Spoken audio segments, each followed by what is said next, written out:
Welcome back, ladies and gentlemen. So, this is the second half of this particular video, focusing on how we can break down circuits using Ohm's law and the rules of kind of junction rule, loop rule.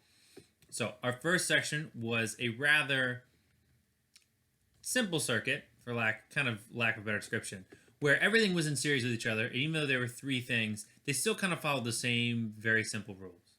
All right. Now, unfortunately, in most circuits, it's not as simple as having just one thing in series or one thing in parallel. You're going to have a combination of that. All right. And this circuit right here is a good example of it. So you'll notice I've got three resistors, but some of the resistors are in parallel with each other and some of them are in series with each other. Okay.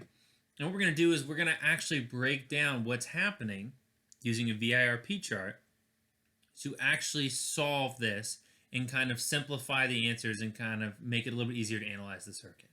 Okay. Now, before we do anything, let's look at the questions that are asked, because for some of them you could do them one at a time, but other ones, maybe you're going to find out it might be useful to put it all in your chart. So the first one it wants to know is determine the equivalent resistance of the three resistors. Okay. And what that means is that it wants us to basically take these three resistors and act like they are acting like one different resistor. So if I was standing really, really far away and I couldn't see what's going on, and I just thought there was one resistor, I could figure out exactly what type of resistor they acted like. Okay. Now, originally when we did this question, it was pretty simple because in the first one, they were all in series, so you could just follow the rule and add them all together. Unfortunately, in this case, you now have some resistors who are in parallel with each other and resistors that are in series with each other. All right. And what that means is that in order to simplify this, you're going to want to basically figure out what's the resistance of this box first, and then add the resistance, the equivalent resistance of that box, to the resistance of R3. Okay? And we'll kind of set that up and then go through it in a second once you look at the other two questions. The next part is that once we know that, if I know the current going through resistor R3, I want to know the voltage of the battery. All right? Most of the time it tells you the voltage of whatever is providing it, but sometimes you don't know. It doesn't tell you the voltage of whatever the battery is or the voltage of the voltage source. So this is one of those cases. Once again, that we might find out that we know some rules, and maybe from our VIRP chart, we might be able to break down what's going on. All right. And then the third and final question wants to determine the power used in resistor R1. And of course, in our VIRP chart, one of the four things is power. So if we fill out this chart, we can figure this out as well. So let's start first by looking at this circuit and filling in things that we know just by literally reading what's going on. So looking at what we can read, R1, R2, R3, I know the resistances of all of them. So R1 looks like it's 4 ohms. Once again, I'm not going to use this symbol just because I only have so much space. R2 is 12. And R3 is 9. Okay. Now, the next piece we also know just by reading is it tells me I know the current going through R3. All right, and it says the current is just 0.4 amps. Now, the next piece before we do anything is maybe looking at the circuit and thinking if we know anything about the rules going on here that we don't have to calculate. So, there's not much being told with these two resistors in parallel right now, but R3 tells us something. All right, because it says the current going through R3 is 0.4 amps. And you'll notice R3 is directly in series with the battery, which means the same amount of current going through R3 has to be the same amount of current going through the battery because they're all on the same path, which means if the current in R3 is 0.4, it means the total current, which is another way of saying the current through the battery, is also going to be 0.4. All right? Now, at this point, we've kind of gotten to this section where we need to calculate some stuff. All right, and the first thing we probably calculate might be the total resistance of the whole circuit. So it's going to be the same thing as saying the equivalent resistance of the three resistors. So I'm actually going to do the work up here.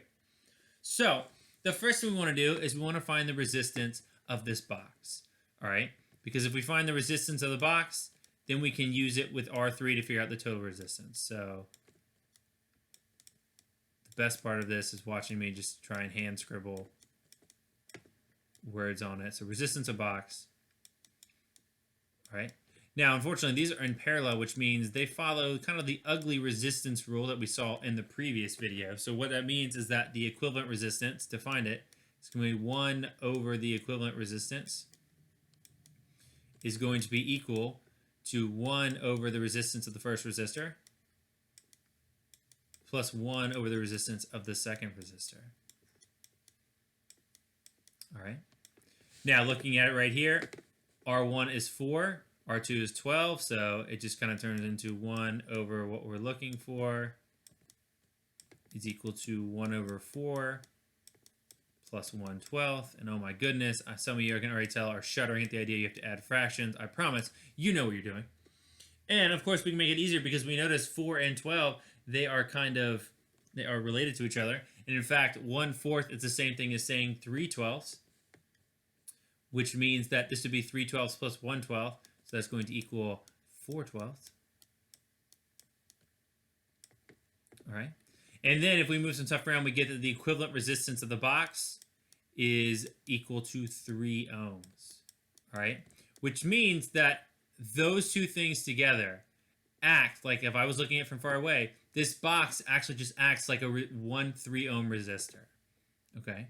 But we're not quite done yet because we want to know the combined resistance of all three of these things. So the box is in series with R3. So I know the equivalent resistance of the box. It was 3 ohms. So that means that now, to find it, we just combine them like they're in series. So it's going to be 3 ohms plus 9 ohms. So the actual combined, the total resistance of the whole circuit is going to be 12 ohms. All right. And you start by basically, you break down the box. Once you know the box, you can just add the box resistance and the resistance of R3 together because they are in series. All right. So right there, we're now starting to be in business because now we have two things that we know two things for, so we can actually solve some more items. So if you could, I want you to pause the video at this point, and I want you to figure out R3 and the total, please. All right? And I don't want you to do R1 and R2 yet, only because there's a specific rule we need to talk about. But calculate R3 and the total. Once you got it, come back and we can talk about it. And remember, you're going to be using Ohm's law, that idea that it's I equals V divided by R. All right? So hopefully y'all have had a chance to kind of go through and solve it. So let's start by talking about kind of the total one. Okay? So I know the total resistance and I know the current. This is my Ohm's law, but I'm looking for voltage. So instead I'm going to rewrite it as V equals IR. I know the current. I know the resistance. So multiplying those two things together, I get that the voltage provided by the battery here is 4.8 volts. All right. Now, once I know that, I can go through and calculate the power. Remember, we talked about the idea that power is just P equals V times I. All right. So the power, the total power being used by the whole thing is going to be equal to 1.92 watts. And remember, once again, if you are calculating, you're like, I don't think you're right, feel free to send me an email and say you did that wrong. I'm happy to correct myself and make another video if I need to. Now, that's going to be the power used in total. So let's keep rocking and rolling. With R3, we can do the exact same thing. So let's calculate the voltage drop for R3. So I know the current, I know the resistance. So looking at that, I get that the voltage drop through R3 is going to be 3.6 volts. All right. And then I can do the same thing. I can calculate the power as well. P equals V times I. So looking at that, you get that it utilizes, R3 uses 1.44 watts. All right. Now, we're looking pretty good, except we're kind of missing some stuff for R1 and R2. And this is where we're going to have to use the rules of parallel circuits to figure this out. All right. Now, we start by just looking at the box. I know these boxes of resistors is in series with R3. So I know that the voltage drop with R3 in the box has to add up to equal the voltage of the battery. Okay. Now, because these two resistors are in parallel with each other, each branch drops down the same amount of voltage. All right. Even though the resistances are different, it doesn't matter. The voltage drop is the same. It's the same height of the waterfall, basically. All right. Well, I know that the total voltage of the battery is 4.8 volts. And I know that R3 alone drops 3.6 volts, which means that the box, the remaining voltage that has to drop is 1.2 volts. And because R1 and R2 are both on each side of the box. They both drop the same amount. All right. Now, the reason this doesn't violate what we talked about earlier is because in any circuit or any kind of loop that an electron makes, it only goes through R3 and either R1 or R3 and R2. So if I look at this, if I add up the voltage drop of R2 and R3, that adds up to 4.8. If I add up the voltage drop of R1 and R3, it's still 4.8. So it's not violating any rules. Okay. Now right there, congratulations. I now know two of those three things. I know voltage and resistance. So I can calculate the current that is flowing through these two things. And what we know is that the current going into the box is 0.4 amps. So the current between each branch needs to add up to still equal 0.4. So if we start by doing the voltage drop and finding the current of R1, you're going to do 1.2 divided by 4. So you get that the current going through the R1 branch is 0.3 amps. And if you do the second one, 0.12 divided by 12, you get the current going through the second branch is 0.1. And you'll notice when you add those two, the current of the two branches together, it adds up to equal 0.4, which is exactly what it's supposed to. All right. And then the final piece of this, it wants to know the power of R1 and R2. Remember, the actual question was how much power was used in R1, but we can find all of it and make our lives easier. So the power of R1 is going to be just P equals VI. So the voltage times the current. All right. In this case, R1 is using 0.36 watts. And then finally, R2, our last little one up here, VI, 0.2 times 0.1, a tiny little 0.12.